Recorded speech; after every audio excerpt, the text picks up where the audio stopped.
Yang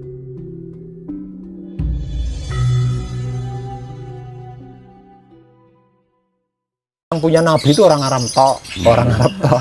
Monggo bisa dijabarkan Pak. Ya ada tuh.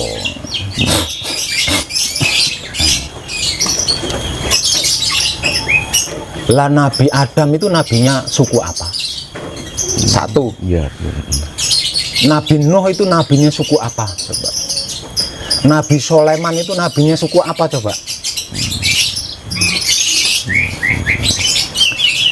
Itu kan nabinya orang Jawa. Itu kan nabinya orang Jawa.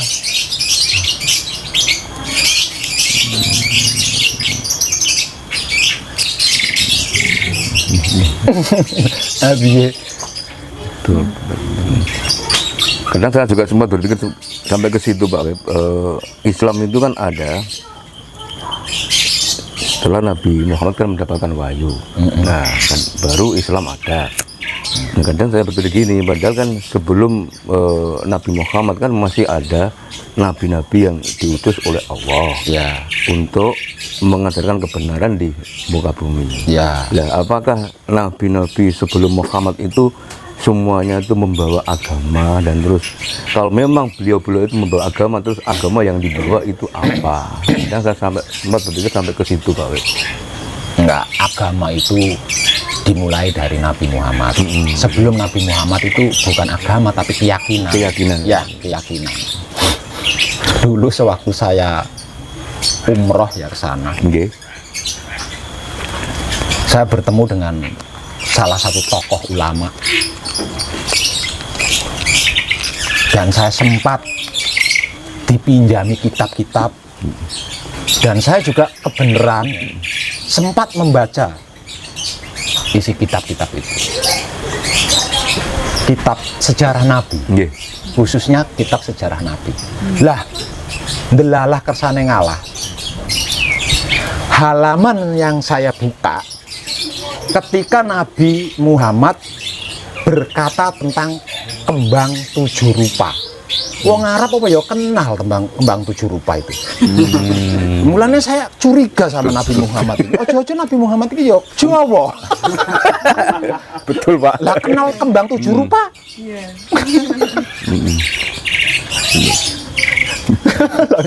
Nggih, nggih. Yang masalah dua apa itu nggak bisa masuk kalau orang Arab Pak. Lah ya kuwi Iya. kan keduwuren ya, kegedean. Tapi saya enggak berusaha menelusuri.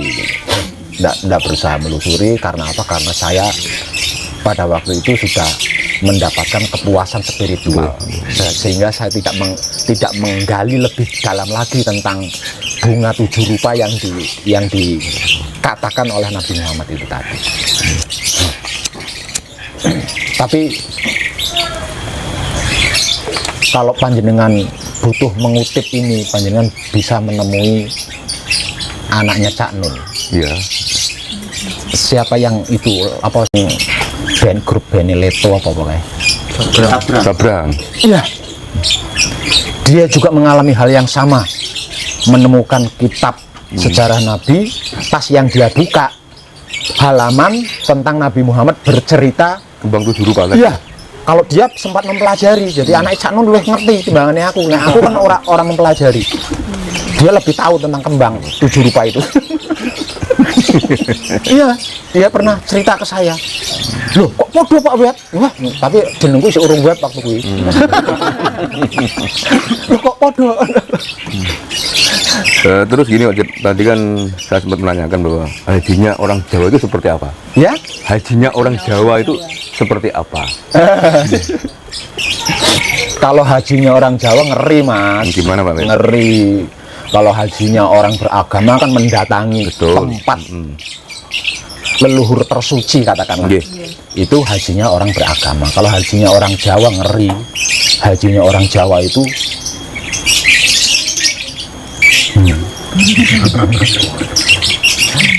hajinya orang Jawa itu mati sak jroning urip.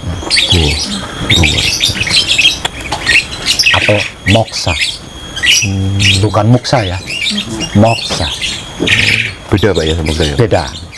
Kalau Moksa itu ilmu, tapi kalau moksa itu perjalanan jiwa bertemu dengan Sang Pencipta. Kalau istilah bahasa spiritualnya mati sak jroning urip, itu hajinya orang Jawa, Mas. Jadi orang sowan ning tempatnya leluhur paling suci, tapi sowannya ke maha suci. Nah, saya rasa untuk ukuran keyakinan ya nggak ono sing luwih dhuwur saka kuwi. Terus gini Mbak Web, terkait dengan hajinya orang Jawa tadi itu kan yang dinamakan boksa Ya. bagi kita orang-orang awam yang belum pernah mempelajari spiritual itu apakah bisa, terus langkah-langkah apa yang harus kami lakukan agar bisa untuk itu boksa tadi. Nah, ini yang tidak semua orang mampu. Pergi ke luar negeri dengan biaya puluhan juta mampu. Nah itu Tapi untuk melakukan hajinya orang Jawa yang gratis, nah yang mampu itu bisa dihitung, Mas. Nah, iya. Belum tentu ada. Iya, iki ya repotnya ning kene. Nah, apa?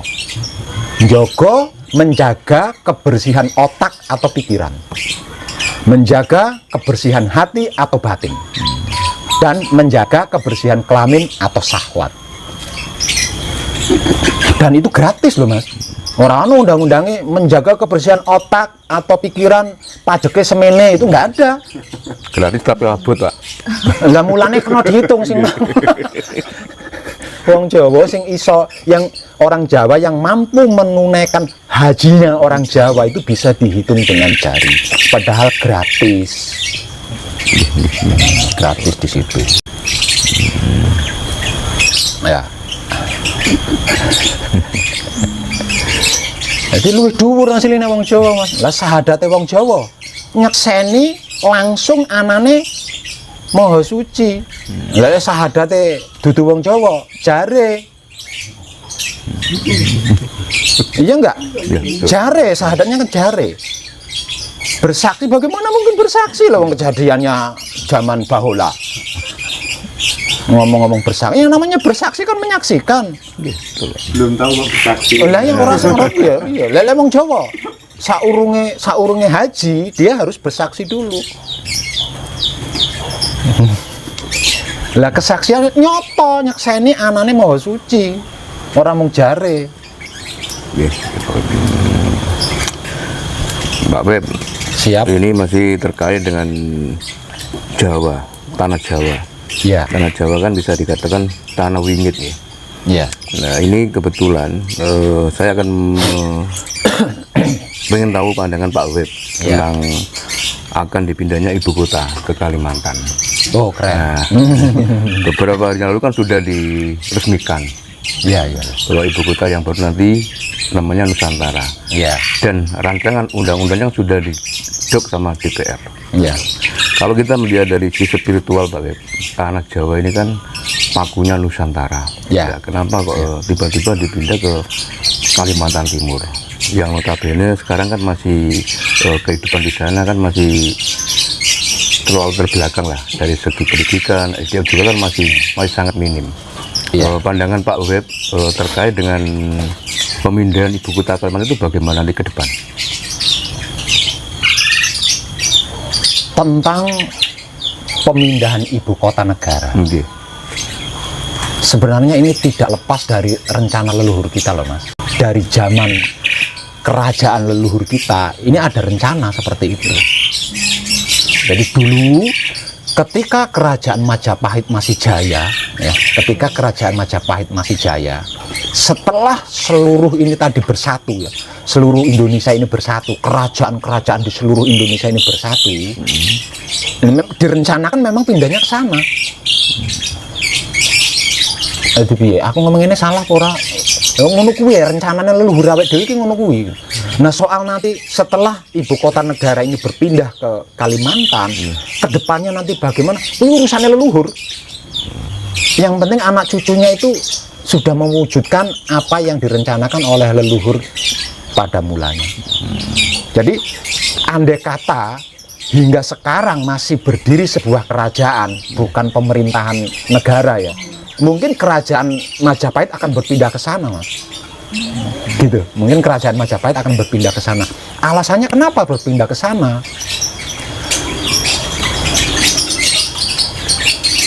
Kalau nggak salah sih,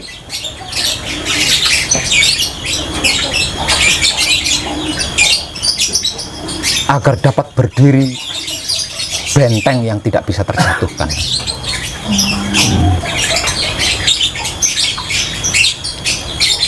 Agar tercipta benteng NKRI yang tidak terjatuhkan. Itu rencana pemindahannya. Soal prosesnya nanti seperti apa dan bagaimana, aku urung duweni bocoran ya. Soalnya begini Pak Wet, kalau menurut saya pribadi Ya. pemindahan ibu kota baru itu kan kalau saya pribadi itu kok kayaknya kan terlalu dini mengambil keputusan seperti ini. Ya. Karena kan banyak negara-negara yang pernah memindahkan ibu kota tapi hasilnya juga nol. Contoh Myanmar tahun 2005 kan pernah ibu kota dipindah. Nah, sampai sekarang ibu kota yang baru itu seperti kota hantu, sepi, kalah sama yang lama. Nah, yang saya takutkan nanti Indonesia juga seperti Myanmar. Terus dari segi pembiayaan juga kita kan nggak tahu sedikit, hampir 500 triliun Pak. Nah itu juga pendanaan 50% lebih itu dari pihak swasta. Nah kemungkinan pihak swasta itu kan pasti menggunakan campur tangan dari pihak asing, mesti modal dari pihak asing juga, terus teknologi juga dari asing juga, SDM juga cari dari asing lah. Melihat kondisi Nusantara yang carut marut seperti ini, contoh sekarang kan kita kan masih ditakuti dengan adanya COVID juga. Apakah nggak alangkah baiknya dana sebegitu banyak itu dipakai untuk mensejahterakan rakyat yang masih kelaparan gitu? Jujur Mas ya, jujur. Awalnya saya pun mungkin berpikir sama, Mas. Awalnya saya juga mungkin berpikir sama seperti saudara-saudara kita yang lain mungkin seperti itu. Tapi setelah saya mengetahui bahwa ini ada campur tangan leluhur, aku gak iso lek ditakon ngono akhirnya aku gak iso, Mas. Pokoknya aku lek keruh ono kaitannya kalau leluhur ngono, aduh wis meneng. Jadi pada intinya Mas, pemindahan ibu kota negara ini ada kaitannya dengan leluhur. Nah biasanya kuwi kalau apapun itu, jika ada keterkaitannya dengan leluhur, itu ono tembung delalah. Biasanya seperti itu, ada tembung delalah. Tapi yo mbuh maneh aku gak iso ya. Piye gitu. Saya bukan berarti saya pro Jokowi loh Mas ya. Memang saya suka cara kerjanya Bapak Jokowi, saya suka. Tapi khusus tentang pemindahan ibu kota negara ini, mau ndak mau loh Mas, mau ndak mau ya harus mengakui gitu Mas, karena ada kaitannya dengan leluhur Mas. Ada kaitannya dengan leluhur. Tentang rencana selanjutnya leluhur kita itu apa lah, ini yang saya belum tahu Mas. Yang saya belum tahu. Tapi kita bisa mengambil kebijakan sementara di situ. Kita bisa mengambil kebijakan sementara. Kebijakan sementara yang saya maksud, kebijakan sementara seperti apa? Ya kita saksikan aja Mas. Setelah ibu kota negara berpindah ke sana, apa yang akan terjadi? Gitu aja. Gitu aja. Ya. Sekarang begini Pak Wet, terkait dengan pemindahan ke Kalimantan, Pak Wet tadi kan mengatakan bahwa ini sudah kehendak dari leluhur. Iya. Kalau boleh tahu Pak Wet, Indonesia kan banyak pulau, Kalimantan juga ada, Sulawesi ada, Papua kan juga ada. Bahkan Papua kan kalau dilihat dari sisi sumber daya alam malah lebih dominan, karena di sana kan banyak tambang emas juga banyak. Nah, ada nilai histori apa dengan Pulau Kalimantan ini sehingga para leluhur kok berkehendak untuk pindah ke Kalimantan, Pak? Masih ada ikatan keluarga, Mas. Masih ada ikatan keluarga.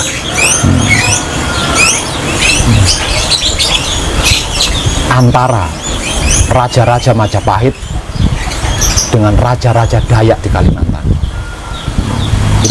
erat. Bahkan bisa dikatakan saudara sekandung.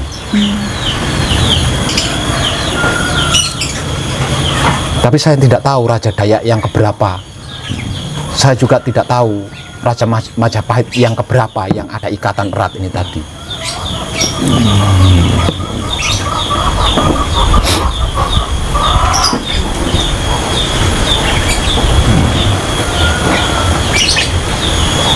Asli saya kalau harus saya jujur gitu.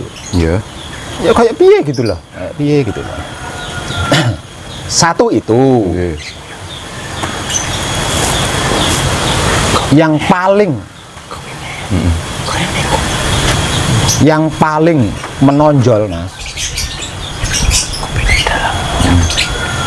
akan ada kejadian yang amat sangat tidak kita inginkan yang akan terjadi di wilayah Jakarta.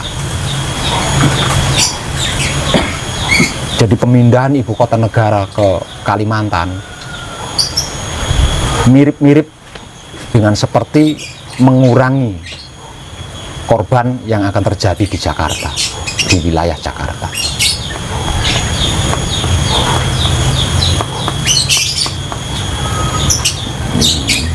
Tapi nggak tahu pelakunya itu tahu nggak tentang itu.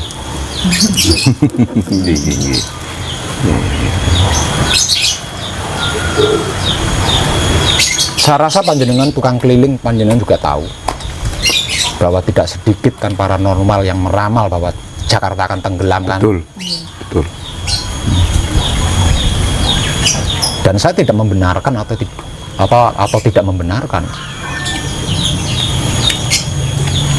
Panjen iya. Pasti Pak dia. Iya.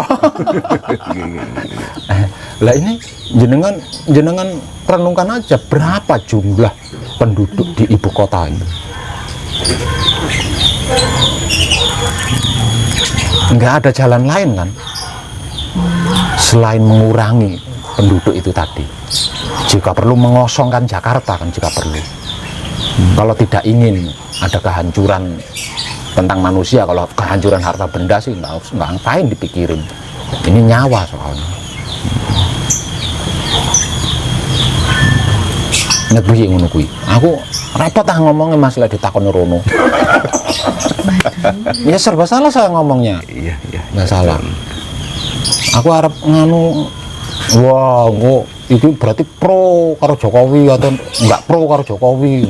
Aku ngomong ini, iki gak pro karo yang sabdo anggun, sebar repot saya di situ Mas. Betul Pak. Iya. Jadi wis mending, aduh, bismillah. Satu yang pasti jawaban saya terkait pemindahan ibu kota negara ke Pulau Kalimantan, satu itu memang rencana awalnya dari leluhur kita. Satu itu. Yang kedua, akan terjadi sesuatu yang sangat amat tidak kita inginkan akan terjadi di Jakarta.